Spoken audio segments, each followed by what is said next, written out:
Welcome to part 2 of the garden. In my last video, I was able to tackle all of the weeds, all of the overgrowth, completely flatten all of that out and prep that up ready for what will be the priority, which is a driveway. I currently only have my shed, which is pretty large, but it's a little bit too small to fit my size car. I have a Toyota Vellfire. It's a tight squeeze. It's not something I want to use every day. The goal, firstly, for my garden is to have a space for my car. And that's the focus of this video. Prepping up that space to put my car and exploring the alternatives to concrete and just the dirt.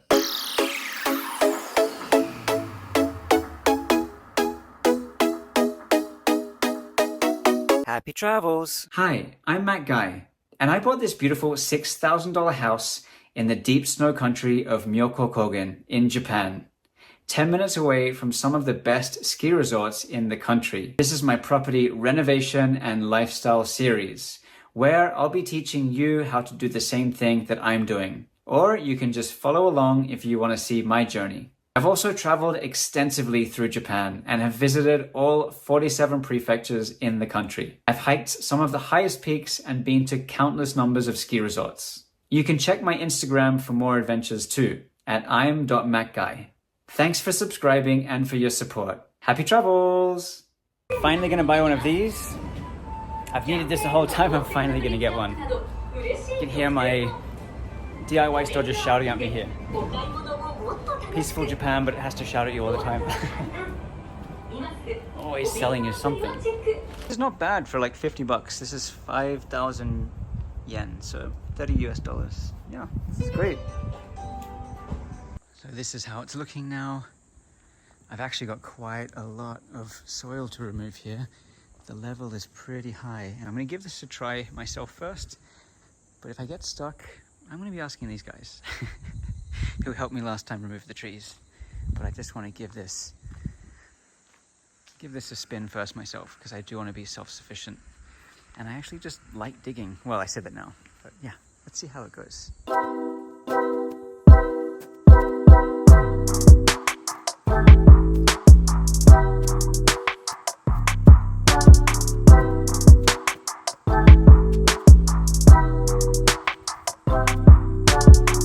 I started digging at nighttime because every day had been 32 degrees Celsius or 90 degrees Fahrenheit. And this is at roughly 80% humidity. I calculated that I'd be moving around 3 to 4 cubic meters or 100 to 140 cubic feet, all in that awesome little wheelbarrow.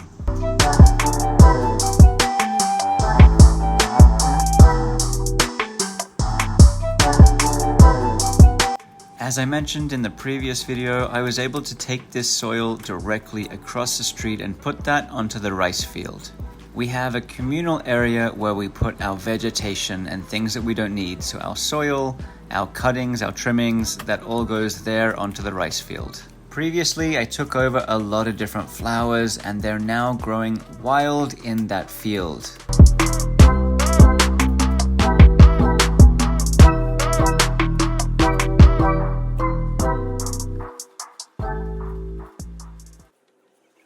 The next day I started to set out a rough guide for what would be the driveway. I checked online to see what would be the regular size for a regular car, and it worked out to be around 3 meters by 4 meters for a regular size car, and I increased that a little bit and I put 3.5 meters by just over 4 meters in the set out here. Almost, I'd say 1/3, so I don't get my hopes up. A third of the way here for removing the soil.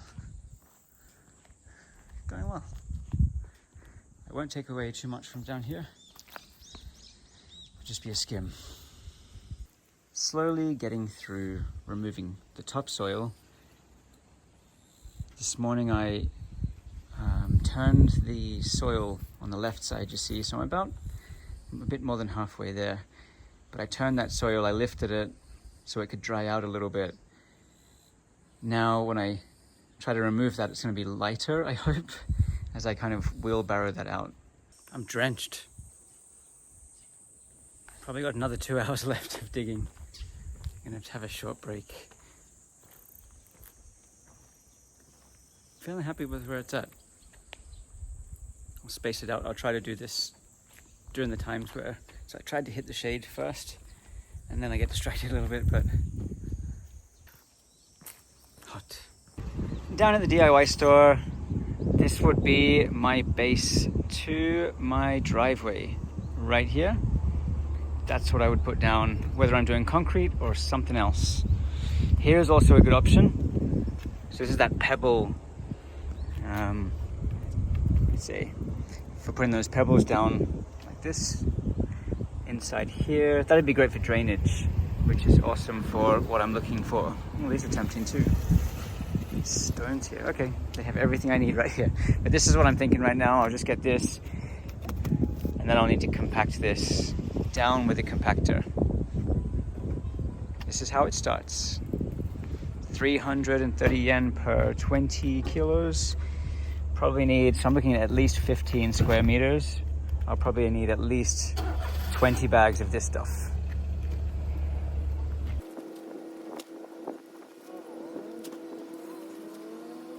It's funny to me that this rake is tagged as American rake here in Japanese. It says American rake. It's an American rake. That's what I'm using. I found the water pipe here that runs to the water mains over here. That's something that's going to stop me from digging any further, which is fine. I'll just tidy this up here when I get to it, but that's going to stop me. That's going to decide how large this space is too, because I don't want to adjust that pipe. I'm just going to leave it right there as it is. It's time to put my American rake to the test. How good is America?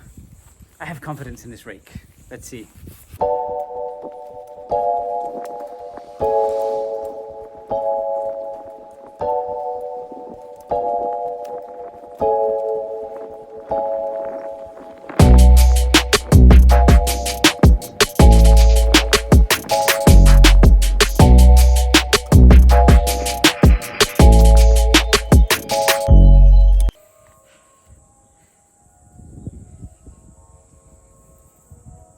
This is the 5 o'clock alarm to say I should be stopping now.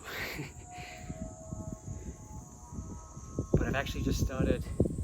Really cool and good for gardening. There's no sun, there's wind, you can probably hear it in the mic. Yeah, this is the good time.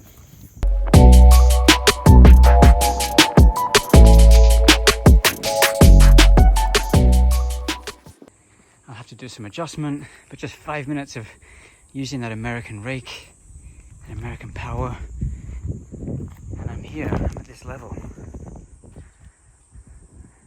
It's starting to look good. I feel like a gardener now. Getting these blisters on my hands from all this digging. A couple more over here. No pain, no gain. Very happy to report that I think I've done all the digging I need to do for now. And this is how it looks. And I'm gonna say, actually, that American rake is really good.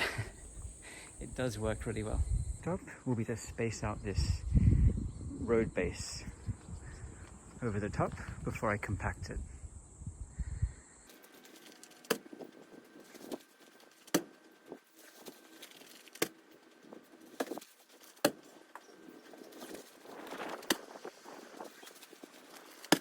Okay, I might need a couple more, but it looks like it's almost there. Now I'll slice the bags and spread everything out. And these are my mounds of base.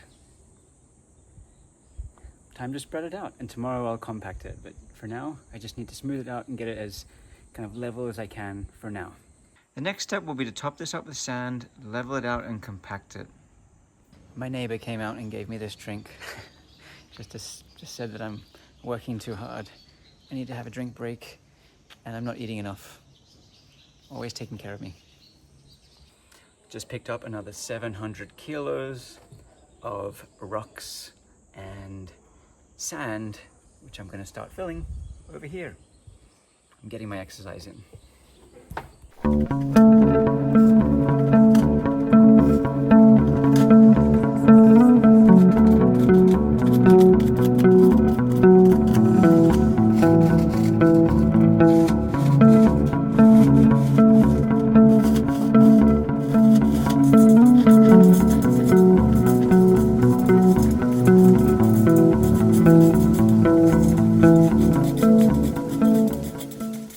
Slowly getting there. Gonna need a bit more sand to top this up before I can compact it. This looks pretty good and the level is higher in the middle. That's what I wanted, so I can start in the middle, work my way out, and just sort through that level as I push it out to the sides. But this is gonna need a lot more sand.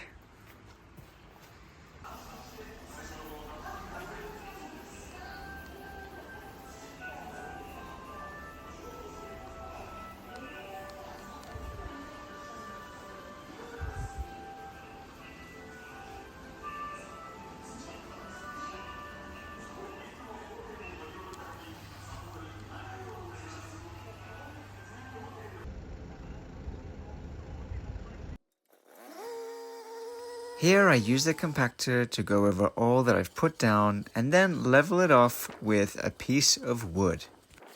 I make sure to go over this at all angles. My aim here is to make sure that the level is as good as it gets and falls down towards the road.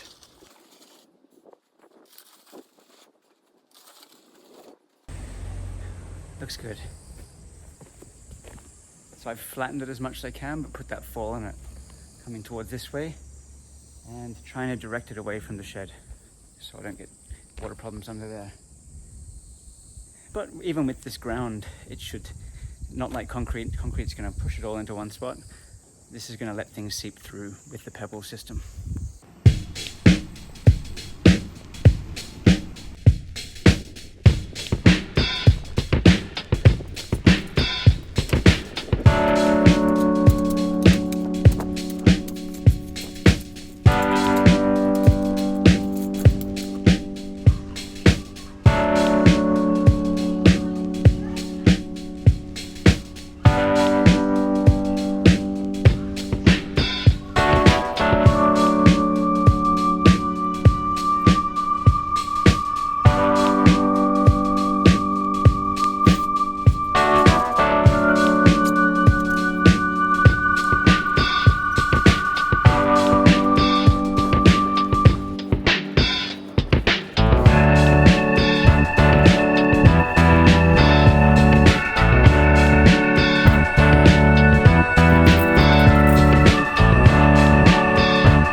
Fixings are in. Oh yeah, I'm happy with the level. I see it slightly down in the back there, but that's fine. I'll just top that up with some of the pebbles when they come in. Yeah. Wow, my own parking space.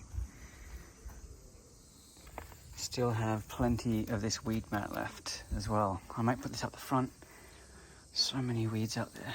And then if I want to, I can also line the back here, which I'll probably do with the weed mat.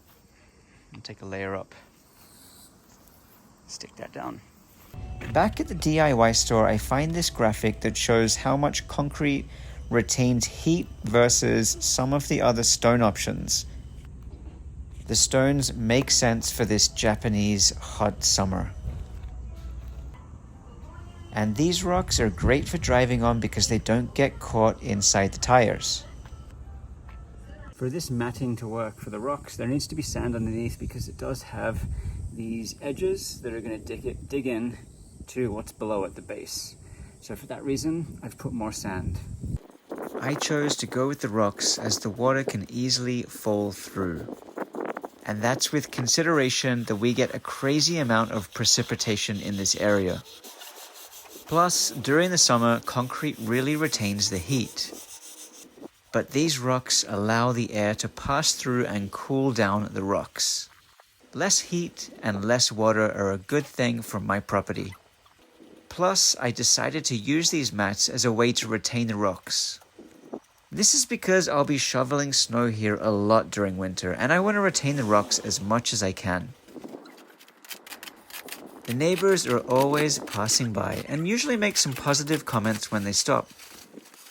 And they agreed that this is a great idea to use this system, especially for the rain and the snow.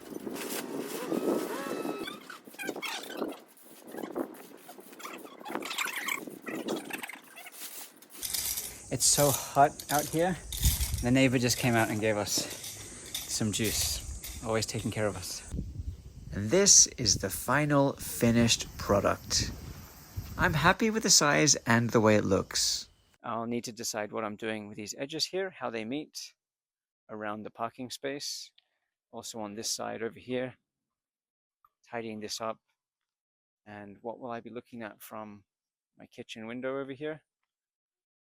I feel like this should be a nice, pretty feature along the shed. This here, I'm actually considering changing this window over to a sliding door where I'll be able to access straight to the car, but also get in the natural light, have this view here a bit more of this old ski hill, and just capture that light and the wind when it comes through in summer. I feel like that's going to be great, and put a small balcony here. Thanks for joining me on what is probably the most practical part of my garden designing. From here on, this is where the fun starts for me, where I can actually start looking at what kind of design I want to see and the features that I'll have in my garden space.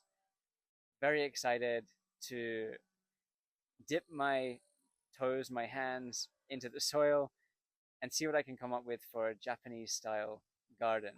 Kind of a low maintenance with consideration to the snowfall that we get every year and to avoid all of those weeds that we have. But I still don't want to miss the opportunity to see those beautiful flowers blooming throughout all of the seasons in Japan. Stick around and wait for the changes. Happy travels!